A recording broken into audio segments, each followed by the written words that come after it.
Would you go to the wrong link? I went to the link that you sent me in the email.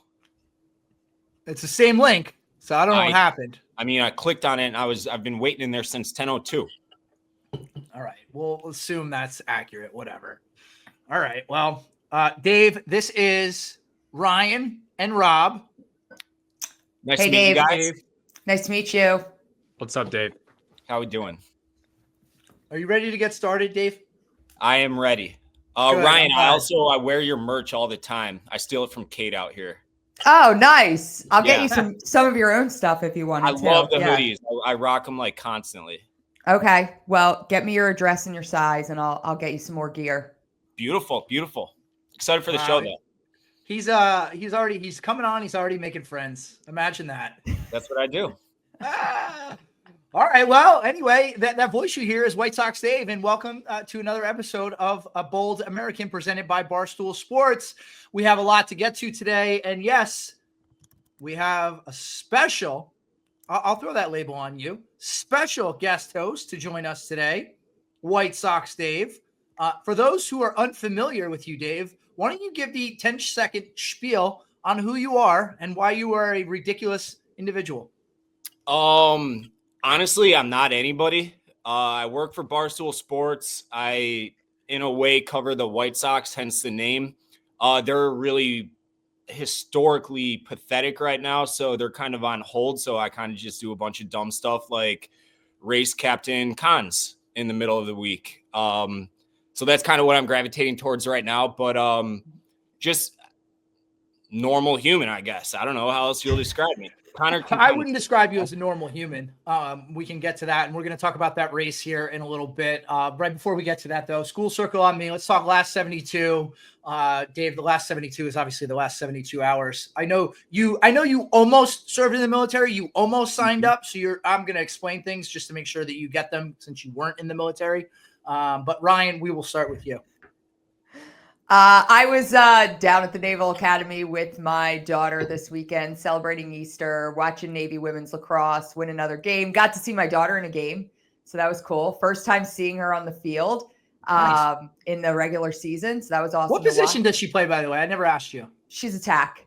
Okay, cool. Yeah. Just enjoying beautiful Annapolis, which is like the most beautiful city that a service academy can be located in. And did that. And, I'm getting ready. I'm getting ready for the Manion WOD. I got a big week. I have Manion WOD this week. So I've got a super hard workout. I've got our first golf tournament of the season. So I'm going to get out. I'm going to golf this week. I'm going to do lots of squats. It's a big week for me. You need to start hydrating, Ryan. You need to stick some IVs in you. I am always hydrating with Protect, which is my favorite hydration company. So you shipped us some in the care package, I think. Yeah. Yeah. Where are you playing golf this week, and where's the outing? I'm playing golf at Doylestown Country Club. Right here. But the outing's at Liberty Hill, Union League Liberty Hill in Philadelphia. Oh, so, very nice. Yeah, so I'm excited about that. Weather looks good, 70 and sunny. So, I don't want to jinx it, but yeah, it's going to be fun. Very nice. Very nice. Rob? Yeah, so I'm back from my ayahuasca retreat, guys. I know I was out last week. I got a lot of DMs, a lot of messages. Where the fuck was Rob? What was he doing? So long story short. You look amazing. Wait, were you really at an ayahuasca retreat? Yeah, you didn't know that? Yeah, no. Connor, you didn't know that? What? No. Did you say that in the group chat and I just set him up. He was in Costa Rica. Yeah, that's why I sent that message. I was with a bunch of white moms doing ayahuasca, dude. All right. No. Well, how was that, dude? No, I'm glowing because as everyone, you guys know, I wasn't really public about it yet, but after 3 years of working at Amazon, I have some color back. I'm healthy again.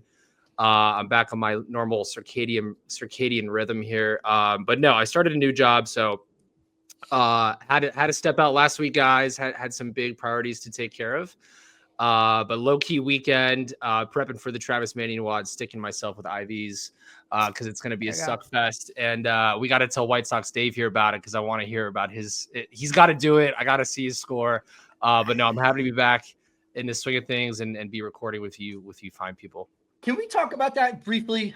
And I don't think Amazon is a sponsor anywhere across the Barstool universe. I don't think so. If they are, bleep this, Sands. What is it about Amazon that just runs veterans ragged?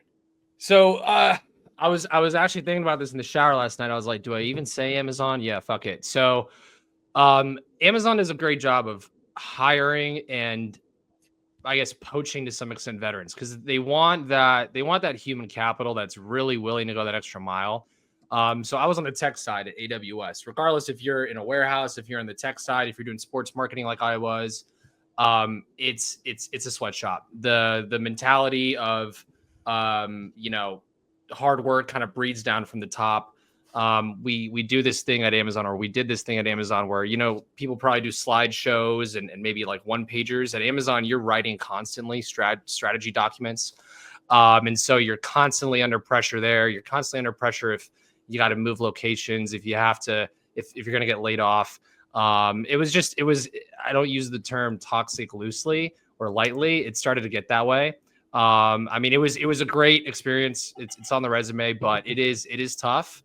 And so back to your question though, I would say Amazon does a great job of reaching out to veterans and raising awareness to get them to join the company. But I think the average tenure of a veteran at Amazon is maybe 18 months. I lasted maybe 3 years. The work-life balance is tough. But hey, man, it's a job at the end of the day though, too. You kind of sign up for it. But that's a whole nother, podcast we could get down at some point. Yeah. On transition and veterans, issues. But yeah, that's definitely a topic we should dive deep into. But I'm happy you found a new gig, and then who knows, maybe there's some crossover with the new gig. There's been some crossover in the past. I won't divulge where you went, but eventually I'm sure that will get out there. All right, Dave, how was your weekend? What did you do the last 72? I didn't do much this weekend. I'm leaving for Rome Wednesday afternoon, which is great timing considering the Pope just passed away within the last 12 hours. So I'm not Catholic, but it'll be really cool. It's kind of like a weird history nerd. It'll be cool being in Rome with all of that going on. So this Are you going for personal or content? No, I'm going for personal. Taking the girl out there, going to Rome. And you've never been to Rome? I have not been to Italy before. I've been over and not been to Italy though. So very excited. But it'll be cool seeing the. I don't really know the process about the death of the Pope or anything, but aside from the cliff notes, but it'll be cool being out there while this is all kind of unfolding. Yeah, no, it's a great city. There's going to be so much happening. It's going to be crazy. Oh yeah, it's going to be crazy. It's White Sox. Hold on to your passport and your wallet. No shit. It's happened to me. It's happened to family members. It's happened to friends. Like your shit will get stolen, especially right now with the craziness going on. Rome is fucking crazy. Good. Yeah, it's a crowded city. Yeah, it's a super crowded city. You got to keep your head on a swivel. There's a lot to do, a lot of history, as you mentioned. It's definitely an enjoyable place to go and see all the different ruins of the different architecture and the if you do get over to Vatican City, at least get to Vatican City and walk around. But I imagine, that's going to be a mob scene given what just happened. Right. It's cool because I just went to Istanbul last December. So why'd you go to Istanbul, Dave? I got a hair transplant. I'm actually debating that. I might have to do that in a few years. I gotta hit you up on the side, bro. Well, they did a whole video series you can just watch. Okay, it's awesome. I'm only like a third of the way through the process, but my hair I wanted to see it. Disaster. It'll look good though. But it'll be cool seeing Rome, obviously the capital of the Roman Empire, and then Istanbul, which back and forth between being one of the capitals of the Roman Empire. So I'll get to compare, contrast those two. But looking forward to it. All right. And all right. So Rob mentioned the Manion WOD for Ryan's brother. Ryan, do you want to just detail what the WOD is and see if Dave is interested in getting? Yeah, I mean, listen, Dave. Full disclosure, I gave Connor a lot of shit leading up to your race. Okay. Because he was representing all of us. And so to say I was disappointed would be an understatement, but we'll talk about that later. But what I shared was like, I'd love to get some more conversations around some more competition. So what we have coming up, and I challenge them to participate in. Every year we do a Manion WOD workout of the day. So it is it commemorates around the anniversary of my brother's death in the end of April. It's 29 back squats at 135 pounds for men. Okay. 400-meter run and 7 rounds. So you end up doing, couple hundred squats and like 2.1 mile run. And it's for time. So I've challenged them. I'm going to be doing it on Saturday morning. Last year I did it in 32 minutes. So we don't have to do it on 429. We can do it beforehand. Yeah, it starts this weekend. Yeah, it starts. You don't have to do it on the 29th. Right. So, so I'm doing it on Saturday. I'm doing it like 3 times. I'll partner up for the other ones, but I'm going to do my timed one on Saturday. Yeah, how funny would it be if Dave does this in the Vatican? Maybe I will.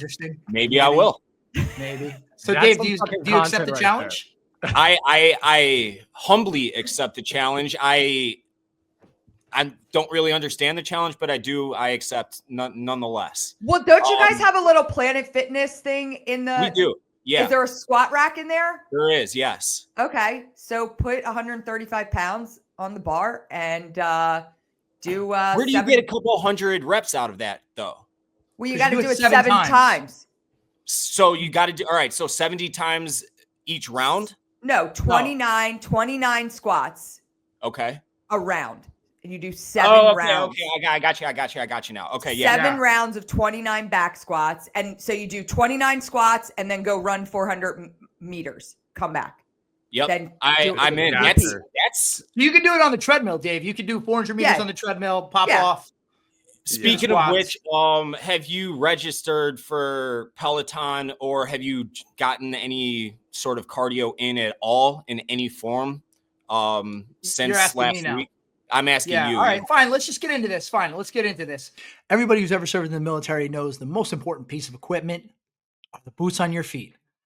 And a lot of us transition out of the military and we still need good work boots. Well, choosing work boots used to mean sacrificing comfort or durability. If they felt good, they didn't last. And if they lasted, they wrecked your feet. But Brunt Workwear finally ended that trade-off. Designing boots that withstand the toughest job site while feeling as comfortable as your favorite sneakers. They might be the most comfortable work boots on the planet, but they also deliver real performance on the job. So whether you need waterproof, safety toe or soft toe, pull on or lace up, Brunt's got you covered. They're so confident these boots will blow you away that they will even let you try it on the job risk-free. Let me tell you, it's like walking on a cloud. Anytime I'm outside in the yard, doing work, doing projects around the house, I got the Brunt boots on. So for a limited time, our listeners can get $10 off of Brunt with code BOLD at checkout. Just head to bruntworkwear.com and use code BOLD and you're all set. And make sure after you do this, let Brunt know we sent you over there. So that is bruntworkwear.com, code BOLD. Listen, Dave and I had a mile race. We mentioned it briefly last episode. Dave smoked me, okay? And do you want to go first or I can go first and tell everybody what I was thinking? You can go first and then I'll just pick apart each one of these stupid I will admit, I completely underestimated you. Now, I didn't think you were going to run like a 10-minute mile, but I thought I had enough in me, just knowing my history, that I could beat you. And 2 weeks prior, I went out and I ran a mile to see where I was at. And I was like, all right, I'm comfortable that I'll stick with him and I'll just figure out a way to gut it out and beat him in the last lap. Where I made a monster mistake, and I don't care if this sounds like an excuse. I'm just giving you guys the facts. I was hanging out with my mini golf team the night before at the hotel. Oh, don't say imbibing. Don't do imbibing. That. I told you can't do that. Well, listen, here's the thing. In my head, and I'm admitting, this is a mistake. I severely overestimated my ability at 40 years old because way back when I was younger, one time in particular that I can think of, I was out all night and then I ran 2 miles to the starting line of a 5-mile race, ran 5 miles, and then ran back home. So I did 9 miles after drinking all night, however many years ago. Now, I didn't think I could do that, But I figured like, okay, I could hang out. It's not a big deal. The race isn't until like noon, 12:30, whatever. I'll be fine. What I quickly realized is that alcohol zapped any hydration I had in my body, and my muscles deflated. And credit to Dave, there was no way at like 30% I could even keep up with him, and that's what Connor, we saw play there out. was no way at 100% you were keeping up with me. Now There is no way at 1,000% you were keeping up with me. I told you, I mapped out exactly how that was going to go. I told you I will be at about 6:30, and I said that. I took into account that I haven't ran a mile, like a sprint mile outside, not on a treadmill, in a decade plus. I took that into account. I could have got about a 6:15. What did you get, Dave? 6:30. 6:30. I could have got about a 6:15. There was a part in the race where I considered stopping. He was so far behind me because I thought they were fucking with me on the show that we were running on. In retrospect, I should have done something to make more content out of it. Connor, But here's I'm what not a quitter. listen, you're my guy. I'm just meeting White Sox Dave for the first time today. Yeah. But you can't do the dehydration. Like it doesn't help the Yes, case. I You realize gotta, that. And that was at 12:30 in the afternoon. Connor, I know he's an early morning guy, as am I. I've ran 10Ks after drinking until 3 in the morning before. I have proof of those 10Ks as well. Yeah, but it's very different to hold go out on. and trot a 10K You wake than it up. is to sprint a mile.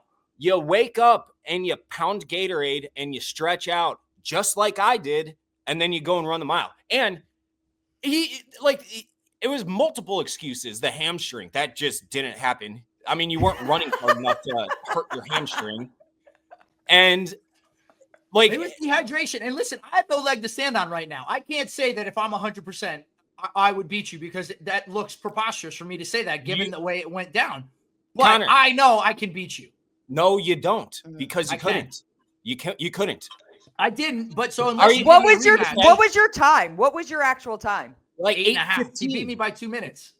It was bad. Mm. It was Okay. bad. I want that on the record. It was bad. It was the worst display of athleticism of my Connor. entire life. On the way back from Rome, I have a layover in New York City. Would you like to do it again? I'm not going to commit to that because I don't know what day is that. I think it's Saturday morning. Saturday No, I at like can't do 10 it. a.m. I have Yeah, conflicts. exactly. There's no I shot. want the Dude, record to well, show. one day, Dave, when you have a family and you understand that you can't just dip out at the drop of a hat anymore. So I'm not going to commit to Connor, something on a hey, Saturday. I think you should We'll find take a time it. to do it. It's a All we need- layover. He's Connor, giving Connor, you a layover. all we need is 10 minutes, and I will come to you. We can do We'll it talk in the about it. street outside your house. We'll talk I know about it. about I where have you I have live. a track down the. I I have know a how track far. down the. I know how far you are from Newark Airport. It's not Okay. far. See, You're not that's what I helping love your about. case. That's not what I helping love your about case. this. I'm going to reiterate for both you two and for the entire audience of Bold American. Anytime, any place. Connor, there is at no point in the rest of your adult life will you be able to beat me in a mile. A lot of the reason is because of what you said. You have a family, not as much time. I don't have that stuff. I can, hop on the tread or hop outside anytime I want to. It's easy for me. You will never, ever, ever, ever be in better cardio shape than I am for the rest of your life. I just want you to know that. Well, like I said, I have nothing to say. I can't respond to that. Given what happened, I'm not going to sit here and argue with you, because what I demonstrated does not warrant that. But I will tell you, it's coming, Dave. It's coming. Okay, I hope so. But I don't think it is, because it's been over a week now. It's been like 10 days since that race, and you haven't done a single thing. I've been right back on that Peloton doing hills, and I've been working out since then. Since I got home, I've been working out. Get out of here. There's Okay. nothing more dehydrating than a long plane flight. Just so, like, I mean, Airport food. I would Nasty take airport that. food. I honestly, I would take that. We will see. We will discuss the logistics, because I literally might not. I don't think I'm home on Saturday. Yeah, That's why. yeah, I'm saying. yeah, right, convenient. Okay. Well, Hey, Dave, you know again, what? Hey, you will my see when mom- you have a child and a wife. Actually, no, I'll tell you right now, because I'm looking at my shared calendar with my wife. You'll have one of those one day. You're talking about this Saturday? 2 Saturdays from now. Oh, I'm in Michigan. I'm not even home. I'll be in Michigan on that. All right. third. Well, we'll May figure 3rd. it I'll be in out. We'll Michigan. figure it out. Yes. The Yes. point is I don't want it to sound like I'm ducking you. Listen, how about this? The night before you guys run, I'll come. Dave and I will go out. We'll get some drinks. Perfect. Okay. Perfect. We'll get some drinks. You get a good night's sleep. Okay. Right. I'll try to dehydrate him as much as I can, to give you that advantage. All right. We'll see. We'll see. Okay. All right. Well, anyway, not much going on for me this past weekend because, as mentioned, I am a father. It was Easter. Had a lovely Easter. Hosted brunch for my family with my daughter doing an Easter egg hunt on Saturday and Sunday. So it was a very, very nice weekend. Dave, one day again, hopefully you'll have a child, even though you don't think fatherhood is all that great. I assure you it is. But anyway, let's get into the show. I think unless you're underneath a rock, you saw it happen again. Allegedly, Secretary of Defense Pete Hegseth had another leak on Signal talking about attacks, talking about sensitive information. What do we think? So is this part 2 to the original leak, or is this like a whole new This is another Separate. one. They claim that his wife and his brother were on this Signal chat. I haven't seen any evidence to this, so I'm not gonna say like this is again. You're saying allegedly. The last time wasn't allegedly. So if that happened, that's bad. And personal lawyer. They love talking about these Houthis. Okay. Mm-hmm. But there's no proof to it. Honestly, when you sent the prompts for what we were going to talk about 30 minutes prior to us hopping on the show, Connor, just joking. I thought we were talking about the previous text leaks from like a month ago or whatever. I didn't know there was new ones. This is the first go around was inexcusable, and the content matter in those text leaks to me super disappointing. We can get to all that, but if this is happening again, like how a couple of heads rolled, nobody. The last time this happened, I think 3 or 4 people were fired from it. Nobody of note, nobody that was in that Signal chat. So, I mean, I'm going to defer to what you guys as the military experts think on this, but like this isn't excusable once, let alone multiple times, and maybe, could happen again.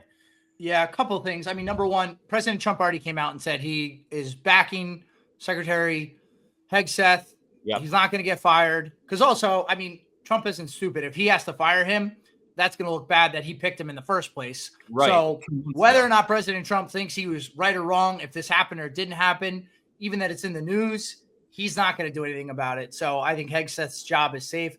Number two, I mean, Rob and Ryan, I'm curious, like everybody talks about work at home, right? You talk about it with your spouse, your wife, your husband, whatever.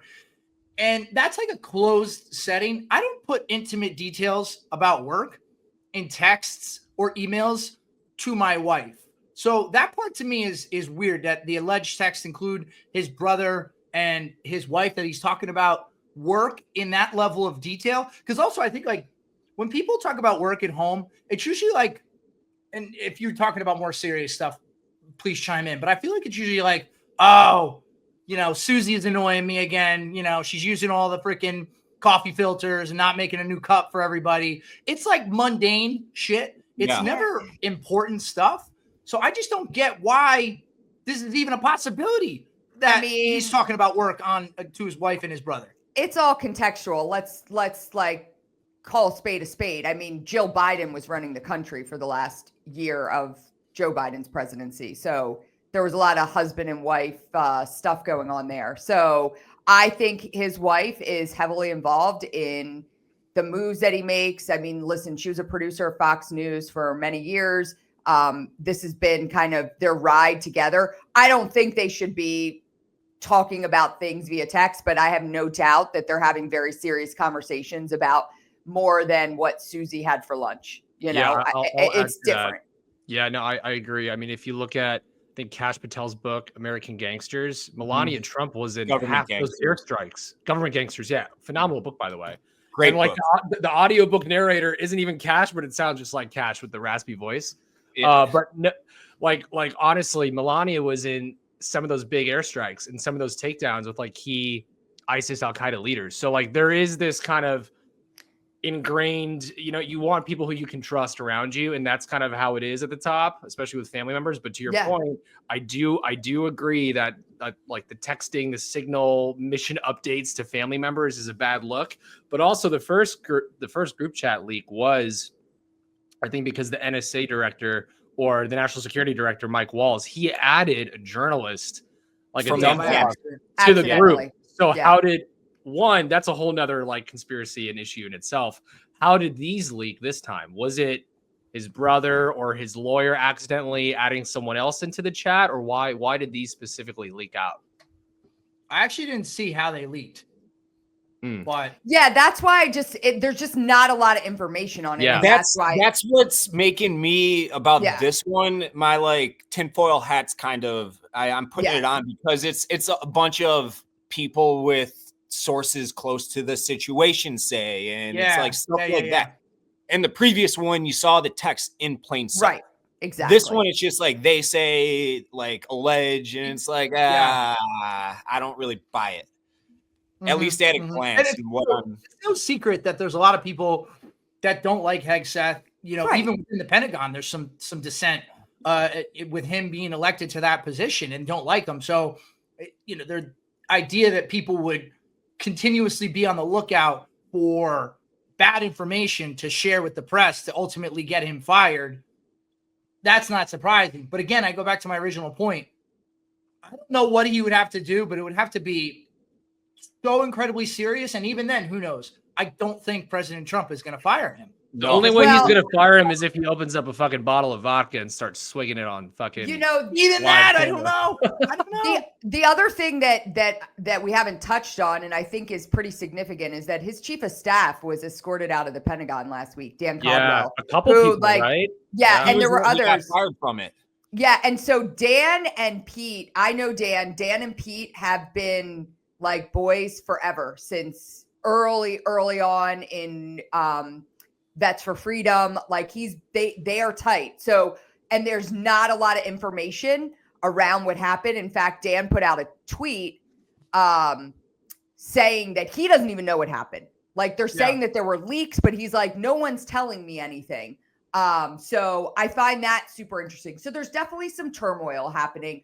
I would not be surprised that people are putting out false information, that he's texting with his wife on Signal and the brother, until I see, like Dave said, until I see the actual Signal chats, the proof, people are going to try and bring him down. That's a fact. No, I agree with you. I don't want, until I see proof beyond a shadow of a doubt, I don't want to condemn him. I guess ultimately is don't put yourself in that position that even could be a story. Stop texting your wife about work-related stuff. And don't get me wrong, I understand you go home and that's a super stressful job. You need somebody to bounce stuff off of and just kind of vent. So I understand, and I can appreciate that his wife will be privy to a lot of information that the American public shouldn't and won't know. And I'm okay with that, just because that's just the nature of being married. But stop using Signal to put stuff in chats with people that are not supposed to have access to this information, and I think you'll be okay. So I don't know. We'll see how it plays out. I mean, at like a surface level, sure, but what if? And now, this is the dumb non-military brain asking this question. What if, like in theory, this text leaks, and then on March 15th, when they are planning this attack, a Houthi has an anti-aircraft missile, and one of these F-18s explodes in midair with all the pilots dead. That's what I'm thinking at like a larger level, because you can't have that. Yeah. And obviously there's like, and I have a lot of issue with the first leaks. I was very disappointed with what Tulsi Gabbard said. JD Vance looked kind of spineless, even though he in a weird way was like, are we sure we want to do this? This isn't really what we ran on as like an administration with the whole MAGA movement. Like, are we starting another forever war in the Middle East? Like Kash Patel, like there's a lot. I'd like to know what's going on with him right now. This can't happen in the end. Like, this is maybe two instances of where you're putting both your military at risk and you're just looking bad to the American public back home, That's how I read it, at least. Yeah. And I mean, that's a fair perspective from, Joe Civilian here. No, skin in the game as it relates to DOD. I appreciate that perspective.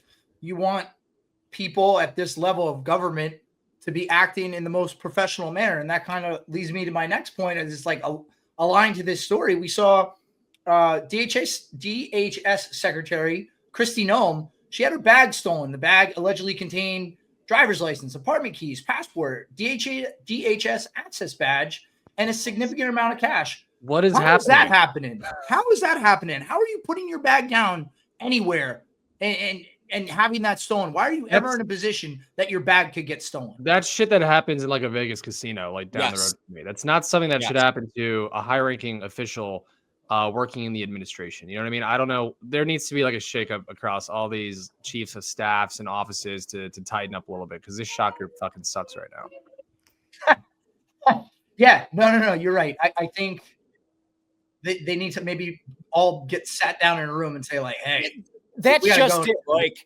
I voted for this administration this go around, and more than half the country did, obviously. Don't give like the people that didn't vote for this administration the bait that this is, it's like feeding red meat to a pack of rabid wolves, like this kind of shit. Like, don't let it happen. Don't let it happen. We shouldn't be talking about this. Yeah. And so there's like the bag getting stolen, but I don't think we talked about the photo shoot. We'll call it the photo shoot that Kristi Noem did with the ICE agents. Oh yeah. And it's like that. If I was her, and I think we were tweeting about it. And listen, she looked beautiful. She's a beautiful representative. I'm not like, she's a beautiful woman. She had her hair, her makeup done. And then she has the freaking AK-47 pointed in the face of right at his fucking temple. Like, how does no one say to her? I would be so pissed if I was her, because that picture gets taken. It's put out there. She looks like an idiot. And no one is there to say, oh, hey, turn it this way or hold it straight. Like, that's just infancy in like who's in charge here? Like, who's running the show? Like, that just looks so stupid on so many counts. And it made her look stupid. I felt bad for her. Honestly, I felt bad for her. Yeah, you got to have somebody on your staff who knows better. Yeah. Who says, like, before these cameras are rolling, like, whoa, let's make sure everything looks right. Yeah, you can't hold the gun like that. No, hold on. Yeah. Well, the problem is, I think a lot of times is people get to these levels of government and in these roles, and who do they bring along with them? Their friends and people they've worked with in the past that they trust. Yeah. So, you got to think about who you're surrounding yourself with, and you got to surround yourself with better people. Because a picture like that, I mean, that is weapons safety day one stuff. 101. I hunt. Do not put a weapon hunter's license every year, and that's the first thing they teach you. In most people know that. Yeah. Yes. You don't have to be around guns and weapons even all that much to know. Like, it's probably a bad idea to flag someone and point a barrel at someone, even if it's someone tells you, oh, it's not loaded, or it doesn't matter. It's on safety. Doesn't matter. Doesn't matter. The point is like that, and her bag being stolen. I don't blame her. It's like no one should allow her bag to be stolen. Correct. If she's putting her bag down, who the fuck's holding her bag? Because somebody should be protecting that bag with their life. Like, I mean, it's ridiculous. Yeah, I hate to say it, but you almost need somebody to protect her from herself, right? At that level, because anything and everything can be in this administration. Yeah. Don't you guys think we're like the whole PR and I guess the whole media storm that we've ignited around just being very pro deportation, anti-immigrant? Like, I get it. I agree with a lot of the policy around it. I'm anti-illegal immigration, but all the marketing and PR we're doing around that is just a little too much. It's like we're course correcting too much from the last administration. So you're starting to see these little like breaks happen with like the rifle being pointed at a police law enforcement officer's head on social media with 20 million impressions. Like, we're just doing too much, I think. And I think it's time for the administration to maybe just slow down just a tad, do some QAing, it's okay. You still have 3.5 more fucking years, guys. Like, I know we're trying to do a lot, but like, it's a marathon, not a sprint. Let's just think about what we're doing. And I think we'll get there. The only thing I'll disagree with is that 4 years goes like that. Yeah, It does. it's So not happening. it feels like True. it's not as much time as you realize, because also in the middle Well, of it's that, also you it's gotta do only some- 2 years because you got midterms, you know. right. That's what I was going to That's say. true. And he really needed to hit the ground running, and there was so much goodwill, I think, built up after November 4th, Yeah. leading up to January 20th. And then once January 20th hit, it kind of like fizzled out to me a little bit. Like there were like, I think Connor was on the show, but back when it was ZBT years ago, I remember Chaps was asking me why I think military employment has plummeted. I'm like, well, it doesn't really feel like there's a natural enemy right now. So back when I almost signed up for the military, it was like, hey, we're going to the Middle East and we're going to fucking get these terrorists, you know, like anybody with like that seemed like there was that element that Muslim people were bad back in 2001 to whenever, you know. There isn't that anymore. And it seemed like there was a legit pride in being an American for a minute post-election. And then all this shit just starts happening, you know? Yeah. Well, I think don't know if that makes sense or not, but like it, no, Yeah, I it think does. no, I don't. Yeah. What you're, I think, ultimately getting at is that the divisiveness of the country right now, and people just looking for instances to support why they like their side versus the other side, that's true. and people, you have to just be so cognizant of everything you say, everything you do, because anything and everything is going to get ripped apart. And whether you're on the left, on the right, it's just horrible that, I'm not saying we shouldn't scrutinize our leaders and our politicians, but it seems like to the level that it happens now, you can't even function as a human being in a leadership role, because that's true. If you mistakenly say it's Tuesday and it's actually Monday, You're people fucked. are calling for you to get you lose your job because you're incompetent. You can't even make natural human mistakes now. Yeah. But I mean, Rob, to what you were saying, if you want to, we can go into it now. Like, over the weekend, the Supreme Court issued a temporary order halting deportation of a group of Venezuelan migrants that are held in Texas right now. The argument that they are terrorists, as outlined by President Trump and his administration in terms of their affiliation with a certain gang. And other people are arguing that they are still afforded due process under our Constitution in terms of whether they should be legally deported or not. So, Rob, I'll let you start just because you were kind of alluding to this. What do you make of the Supreme Court's decision on halting this deportation? I mean, it sounds like the Supreme Court is clearly at odds, which is interesting to me because I thought there are more conservative judges right now on the court that would probably agree with the Trump administration's posture and procedure to kind of get rid of these folks. I think, and I didn't read too much into it. It's funny how this just came out with me talking about it, but maybe because of the El Salvador situation and us may have sent a father or maybe an American citizen to a prison gang, we're just pumping the brakes just a bit. And I think they're trying to finesse that and gain some alignment. I'm not sure. But to me, these guys are all illegals. They're terrorists. Send them back, put them in a jail, figure it out, and let's be done with it. Brian? Yeah, I mean, I kind of concur with Rob. Listen, I don't think we should be giving any sort of allegiances to MS-13 gang members or, Venezuelan terrorists. Like I think that's the overarching issue when it comes to illegal immigration, right? Because there are illegal immigrants that are here that have been peacefully living here for 10, 20, 30, and are, I would argue to say, contributing members to society, and then there are people that are terrible and shouldn't be here and are killing American citizens. And so at the end of the day, there is a process to come here, and there's a process to come here legally. Everybody needs to follow it. The law is the law. The Supreme Court clearly has a reason they're holding something up. So let it run its course. But I think it may be just what Rob said. I think we've made might have made a couple blunders along the way in sending people somewhere and they shouldn't have been sent. I've seen a couple instances where there's been actual American citizens that are being detained. So, Dave? that was a non-opinion. I'm trying to look up the video, but it's so hard to shuffle through what the truth is versus what not the truth is on the internet. But I saw the video. It was Bukele, El Salvador's president. I believe it was Howard Lutnick, Trump, Vance. They were in the Oval Office and they were sitting down there talking about this prisoner, American, maybe not American, illegal, whatever he is, that's sent and that's causing all this. I forget his name. That's causing all the uprising right now.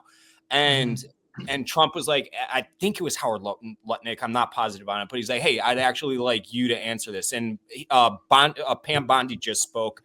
He elaborates on Pam Bondi's point where he's like, two different courts, a more local court said that this guy is an illegal alien. And then the Supreme Court said that he is an illegal alien and also found him like it was proven that he was a member of what is now the it wasn't Trendiagua, what was it? MS-13.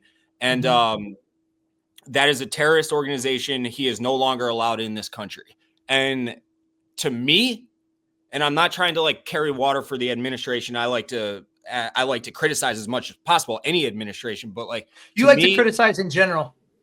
It seems fairly cut and dry why this guy was shipped out of here, and why we don't want him in this country. And why he shouldn't be in this country. And in this exact specific instance, I don't understand what the argument. It seems like a 90-10 argument to me. Like anybody with a brain is going to be like, yeah, get this guy the fuck out of here. And anybody without a brain is going to be arguing against just because Donald Trump gave that order. That's what it seems like to me in this instance. Yeah. I think there's two trains of thought. There's number one, you don't want to throw the baby out with the bathwater. You want to get rid of illegal immigrants. You want to get rid of domestic terrorists, dangerous gang members. Completely understand that.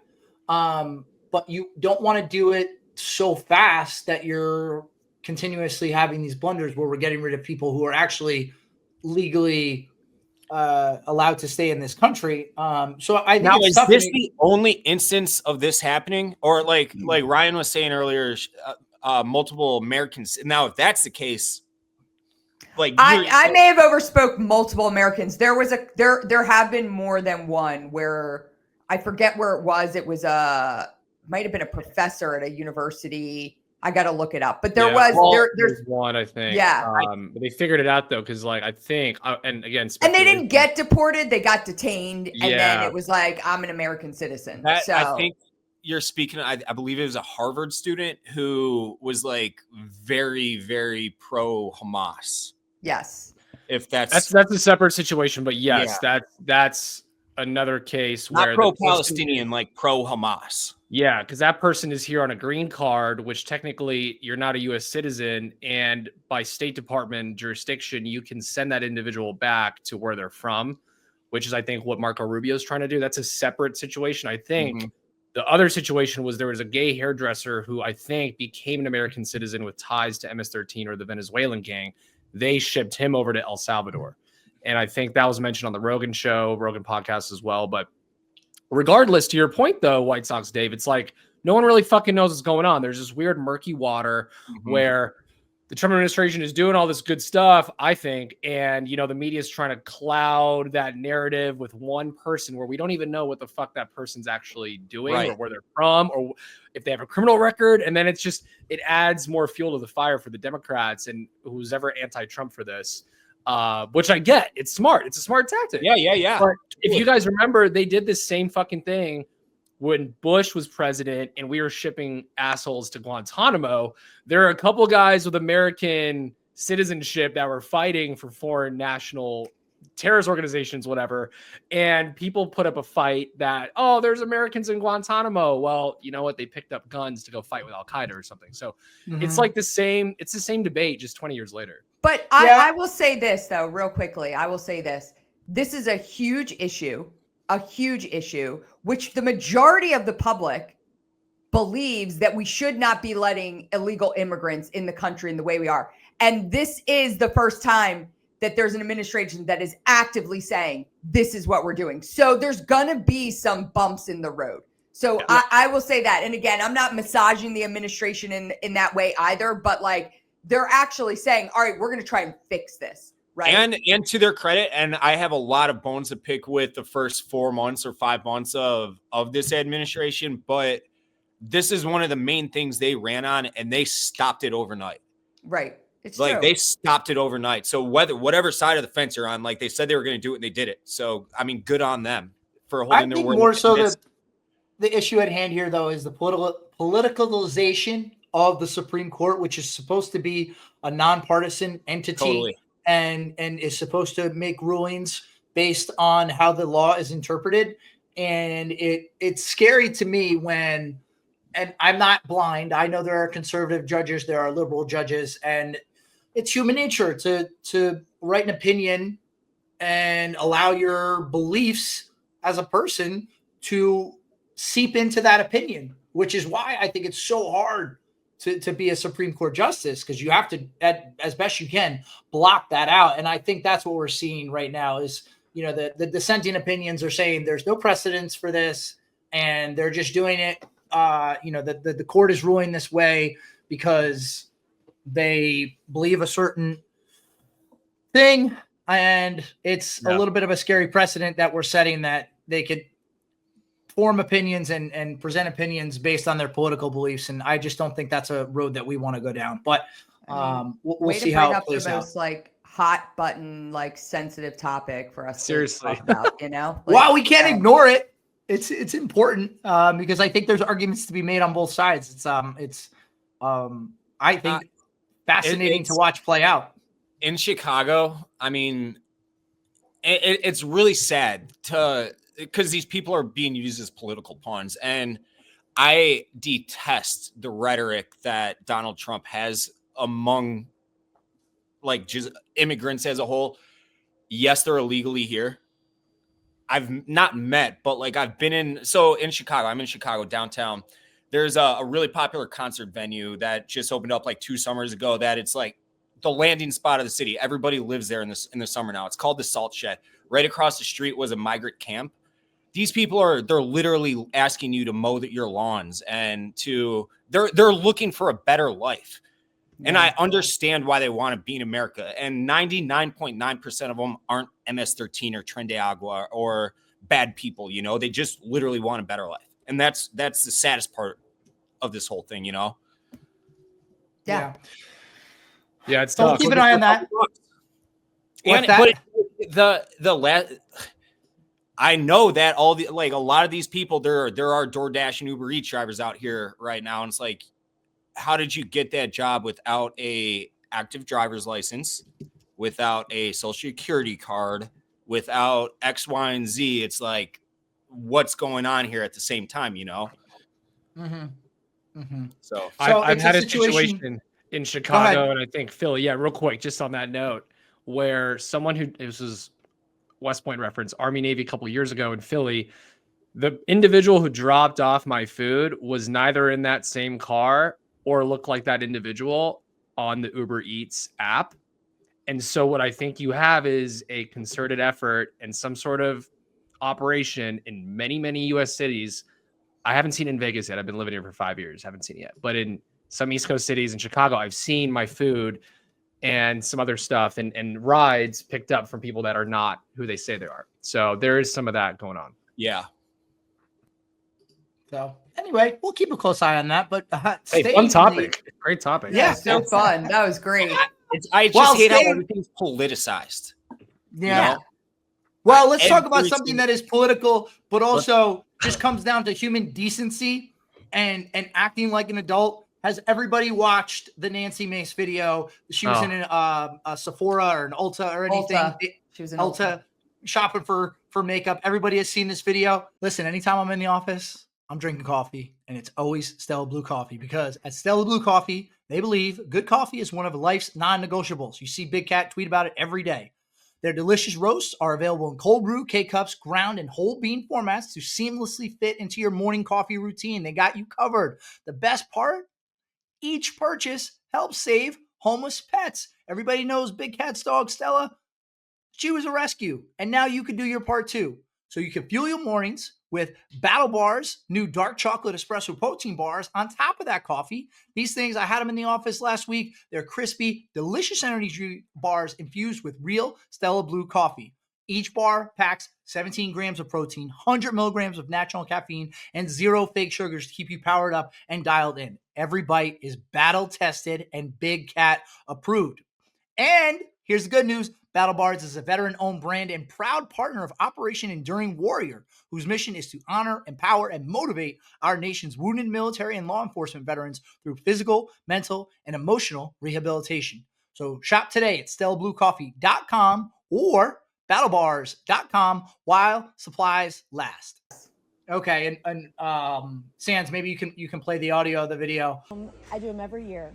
You want to keep going? Do you want to keep going and keep harassing me? You could have gone to a dozen town halls last year. I asked if you're doing any more this year. It was one simple question. Yeah. Are you doing a town I've hall already this year? done one. I'll do plenty more. Any more this year? It was a simple question. You're always invited. Okay, sweet. We'll look And out by for the an way, actual invitation I this voted next for one. gay marriage twice. What does that have to do So with me? I'm just saying, it has to everything to do with you. Do you think everything about me has to do with gay marriage? I do, That's absolutely. your first stance when you Yep. speak with me?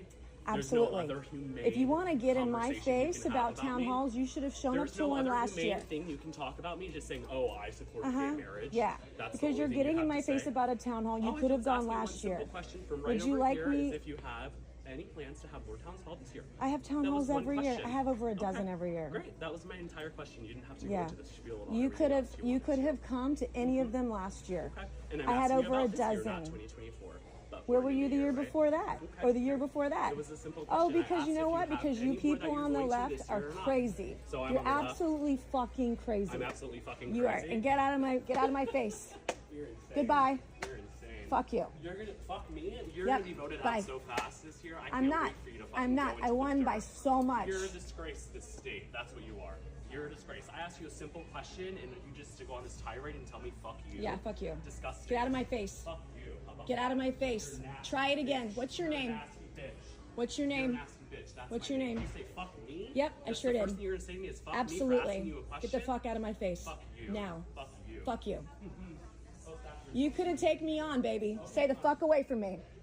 But all right, I'll let you guys go first.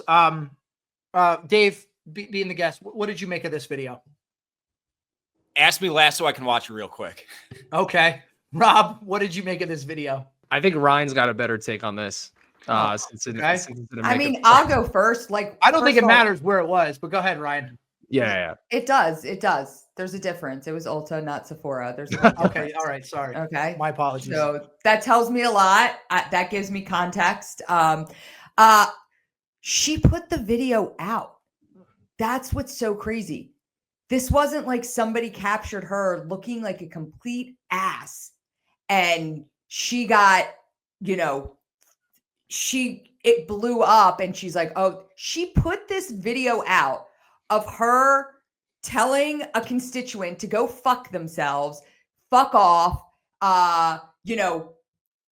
assuming that they're gay, and starting to talk about gay marriage. And, he's asking her, clearly he's not a fan. And I'll speak from this perspective. I was an elected official for 12 years in local government. I was township supervisor of my town. I had 29,000 constituents. And guess what? A lot of them didn't like me. And if I would see people and they would say shit to me, like I would be at lunch and people would come up and bitch to me about the potholes in the road. And what am I doing sitting here? Why aren't I fixing this? Why aren't I doing this? And guess what? You have to, as an elected official, you have to present yourself with the right decorum. That's part of the job. And so at the end of the day, I would say, hey, listen, I want to talk to you more about this. And I had some of the craziest people show up at meetings and berate me and do a ton of crazy shit over the last 12 years.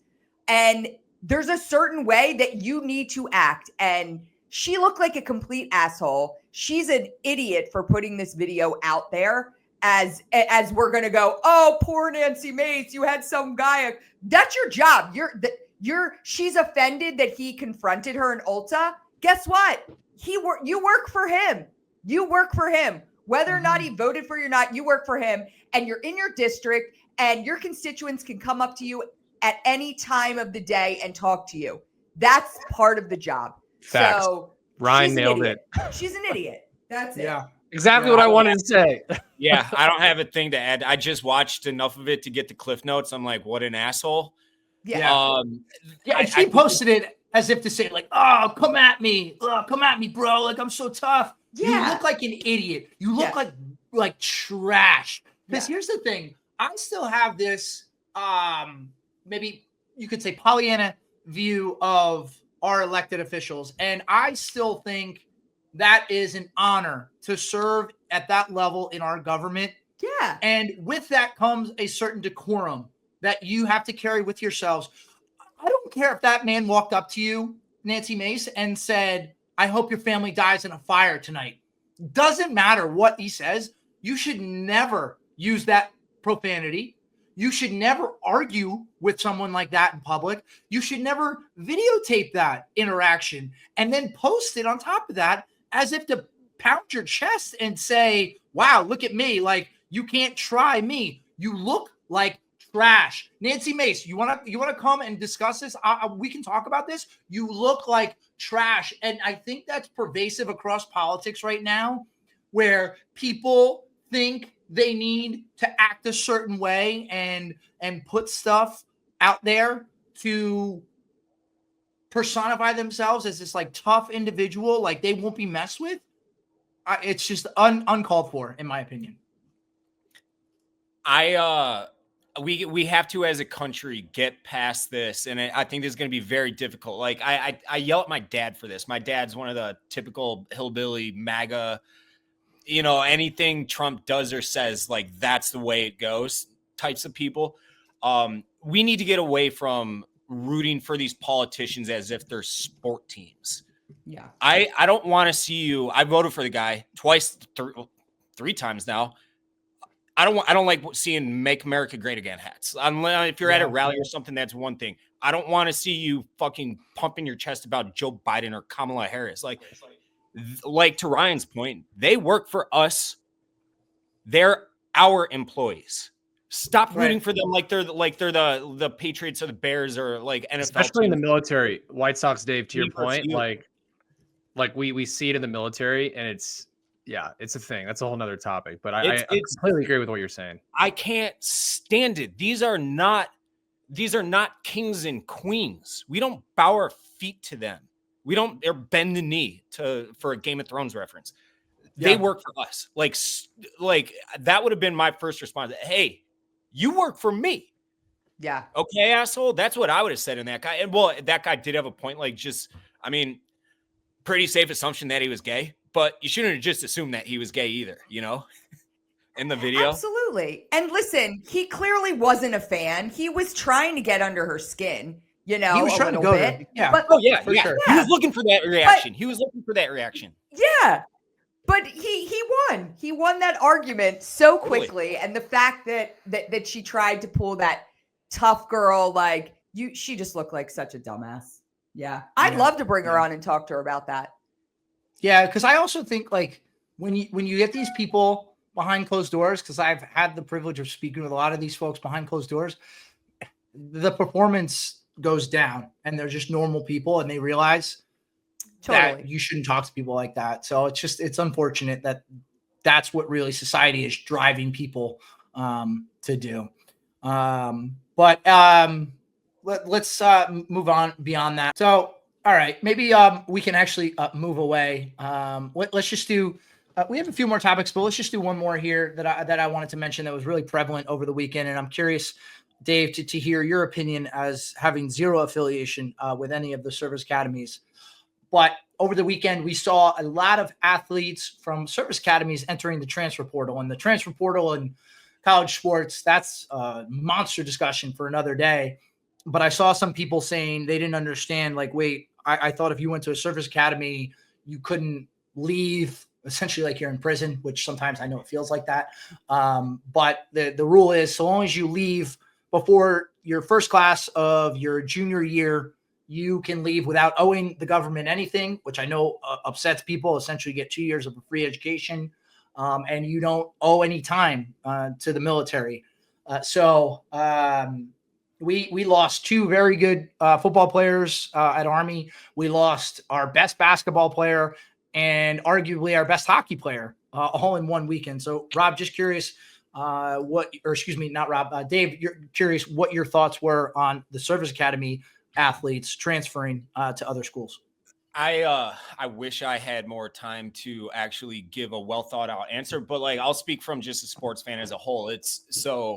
I've become friends with the now Fresno State athletic director. He was the athletic director at UIC like 5 years ago, University of Illinois, Chicago.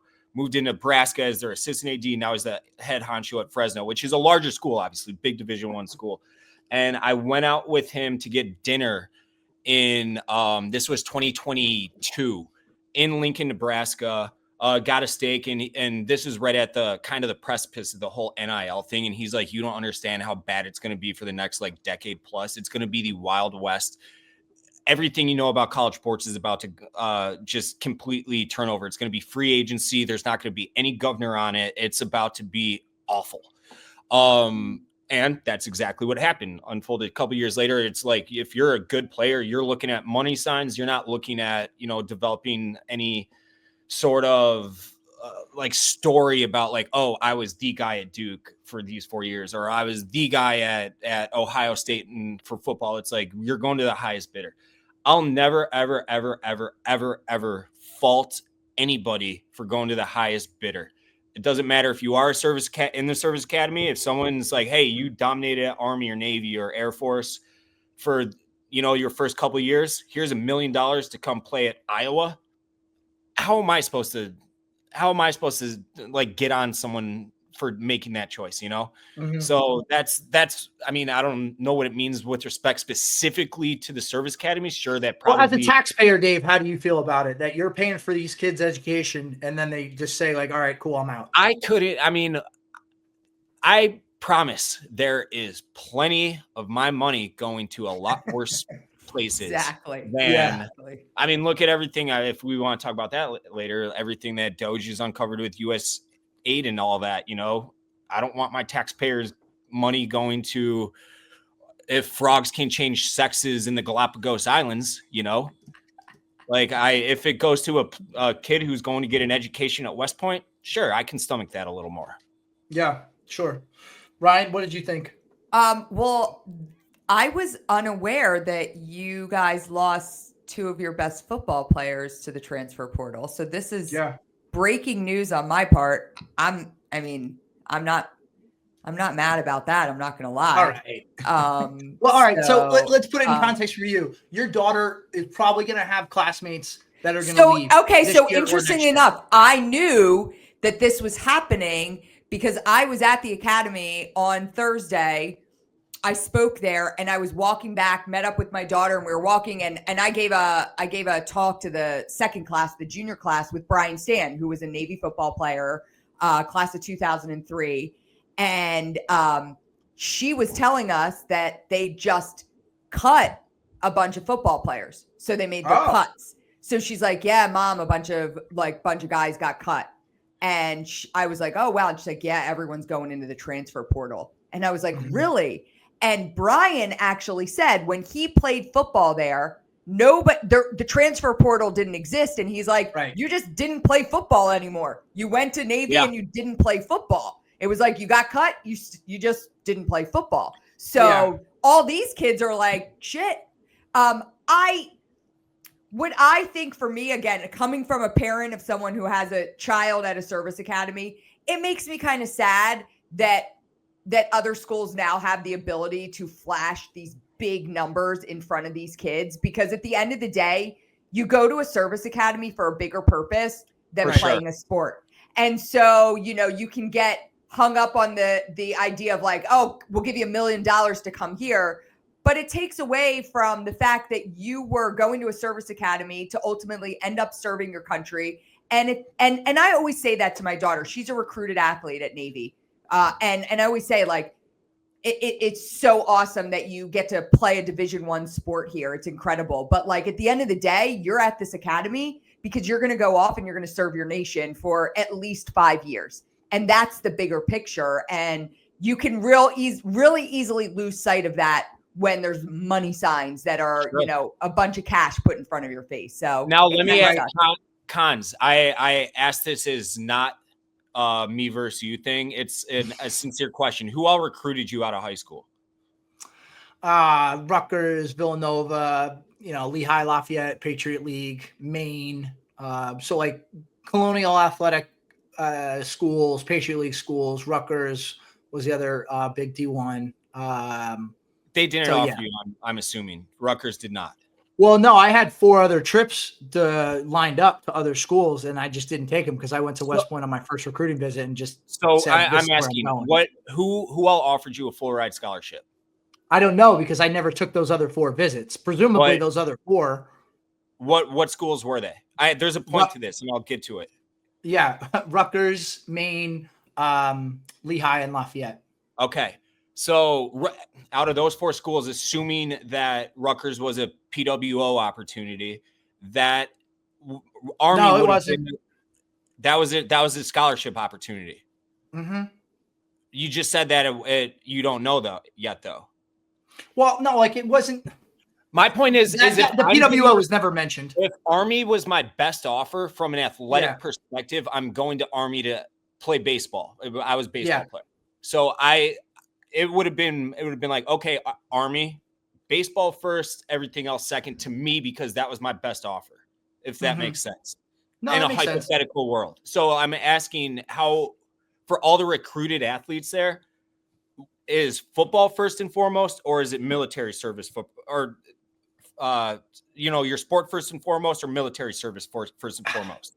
I Because for think they'll me, almost I'm guessing it would have been baseball, personally. Yeah. No. I think the sport is what gets the student interested in coming there and getting over the hurdle of all the stuff that you have to put up with. So it kind of becomes like on the same playing field in terms of your sport and the service afterwards.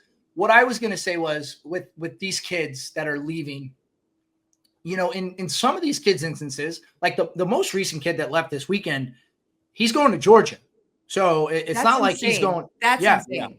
That's the, you know, the level of kid that What year is he? A sophomore? Yeah, he's a sophomore. Yeah, he just had So a he's really got big multiple season for years us. too. So I mean Yeah. Georgia probably So- floated 7 figures in his face. I'd almost Probably. guarantee they did.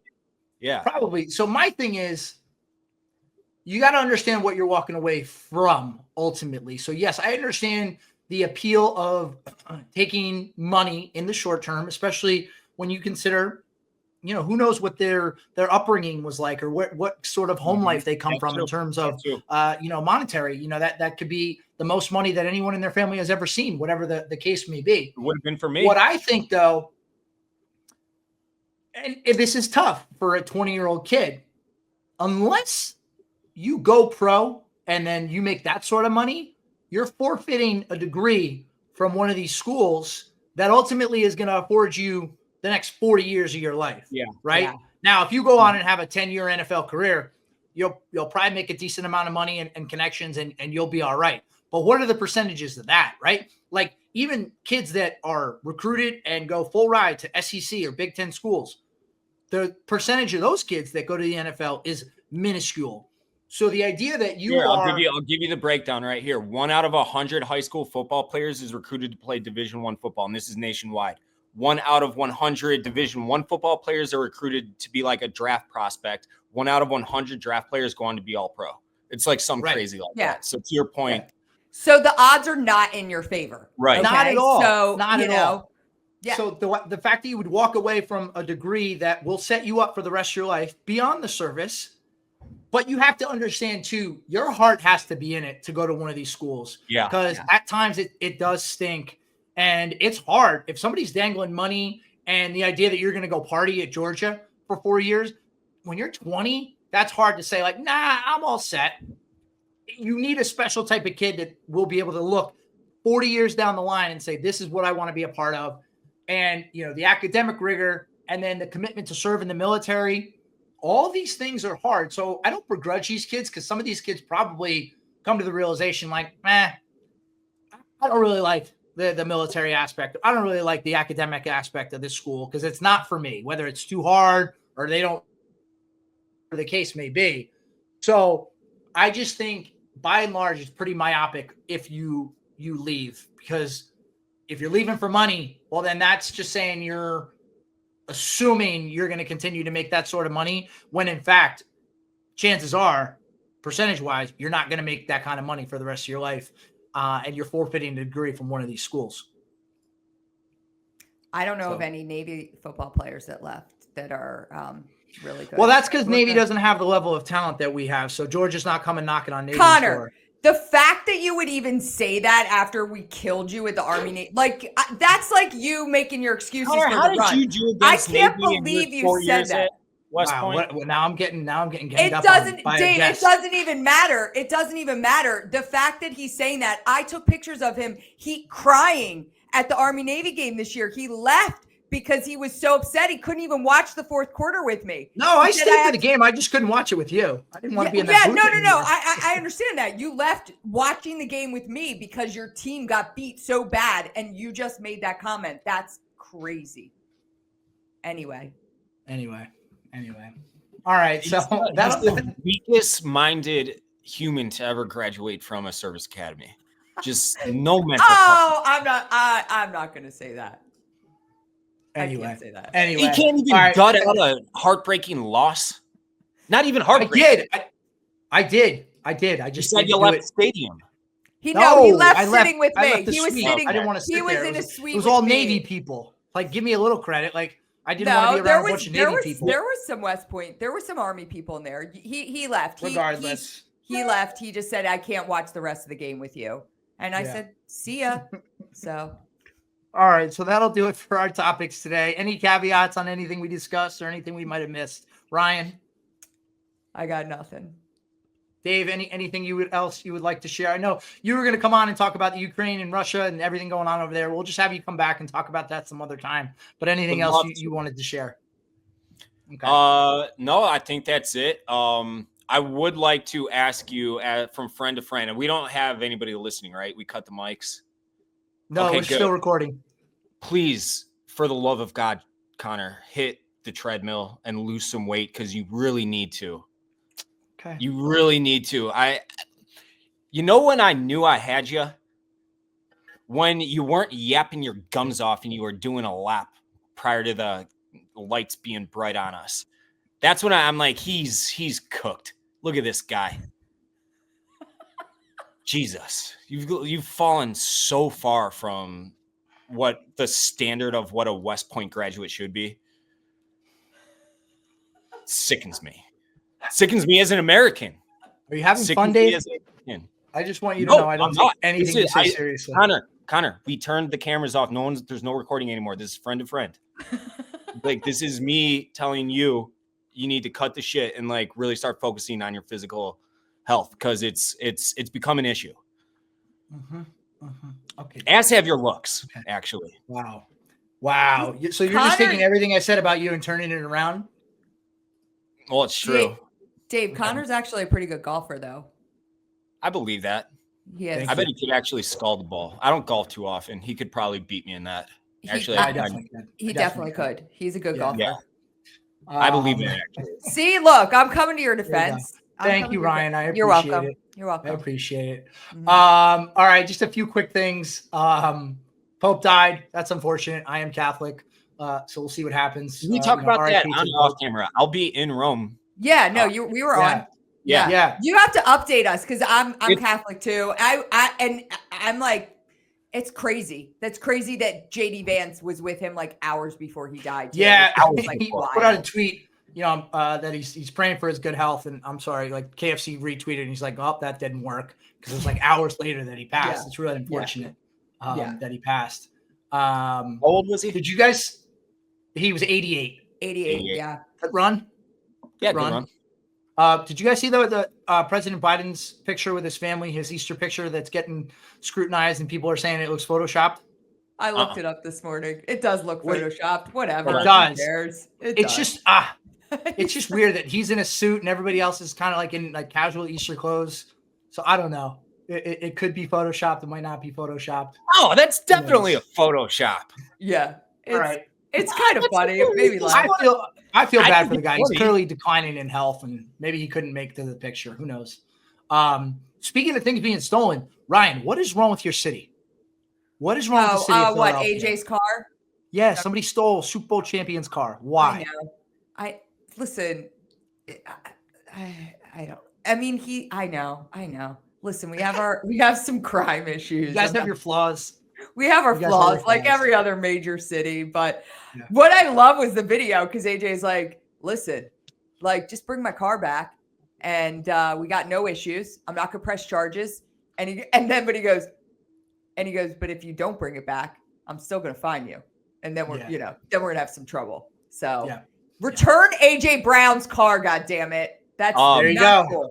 Here's a funny one real quick. My girlfriend's car got stolen like 3 weeks ago. So middle of the day, she gets a call from the Vernon Hills Police Department. And they're like, excuse me. And they're asking her, and she has no idea what happened at this point. And they're like, do you know where your car is? And she's like, it's out front on the street. What do you mean? They're like, go and look. And it wasn't there.